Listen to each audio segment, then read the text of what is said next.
शिव प्रकृति के पूरक है और प्रकृति शिव की पूरक है। इसलिए भोलेनाथ ने स्त्री के महत्व को वरीयता देते हुए अर्धनारीश्वर का रूप धारण किया।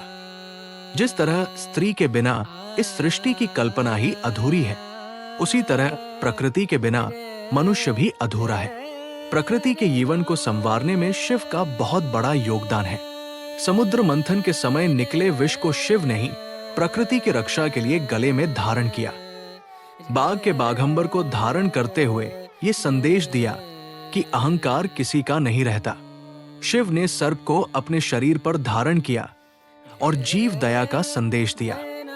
चंद्रमा को धारण कर शीतलता, पहाड़ों पर रहकर प्रकृति की गोद में निवास, गंगा को धारण कर जल के महत्व को दर्शाकर प्रकृति के प्रति अपने सहयोग और प्रतिबद्धता का प्रतिपादन किया। शिव की दाई आंख में सूर्य, बाई आंख में चंद्रमा और तीसरी आंख में अग्नि विराजमान है, जो प्रकृति का संतुलन बनाए रखने में सहायक है।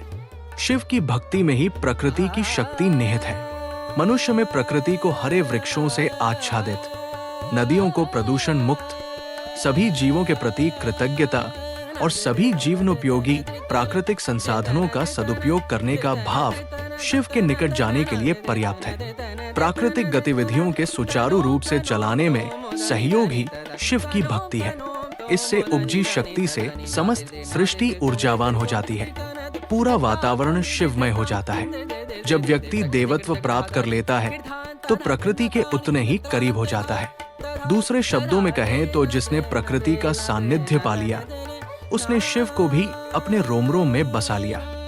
ऐसी स्थिति में मनुष्य भौतिकता से परे चला जाता है और सब कुछ शिव हो जाता है। जहां शिव का अर्थ है कल्याण, कल्याण और कल्याण। कैसा लगा आपको वीडियो? लाइक कीजिएगा, शेयर कीजिएगा, सब्सक्राइब कीजिएगा और हमारे साथ बने रहिएगा।